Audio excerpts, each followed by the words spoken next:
Titanic is a movie about a boat that is unsinkable. It starts out by showing us the oldest person in the world named Rose, who survived the sinking of the Titanic. Some dumb fucks bring her to a boat lab thing and they're like, hey, check out this simulation of the horrible tragedy you survived. Don't you want to relive that experience? And then a flashback happens so that she can relive that experience. In the flashback, we meet a guy named Jack who gambles on some Titanic passes and ends up being able to get on it. Isn't he just the luckiest guy in the world? The boat takes off and Rose is like, this is kind of boring, I think I might kill myself. But Jack is like, hey man, you haven't heard that jumping off a boat feels like a million knives being shoved up your asshole all at once while Muhammad Ali shows up and lands 7 punches on your face in 2 seconds? Rose never heard of that, so she decides that she's not gonna jump. Later on, Jack takes Rose to the front of the ship and is like, hey, remember how you almost jumped off the boat before? How about you come stand right on the edge of it? Then they show us the old lady's face again while she talks about having sex with Jack, so whatever food you were eating you could just go ahead and throw away now. After fake James Bond plants jewelry into Jack's pocket, they think that he stole it and they send him to boat jail. Now this movie turns from a boring old romance to an extreme action movie.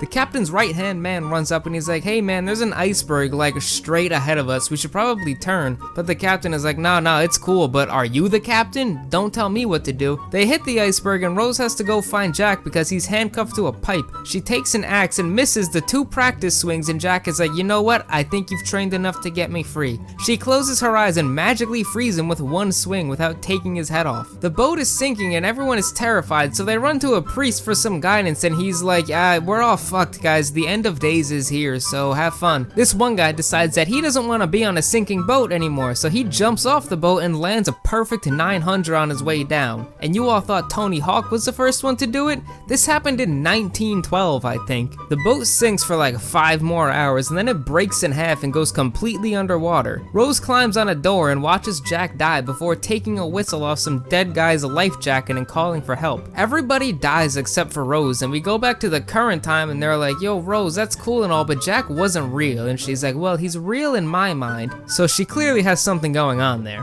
She takes her $15 million necklace and just goes boop and throws it into the bottom of the ocean for no fucking reason. And that's Titanic.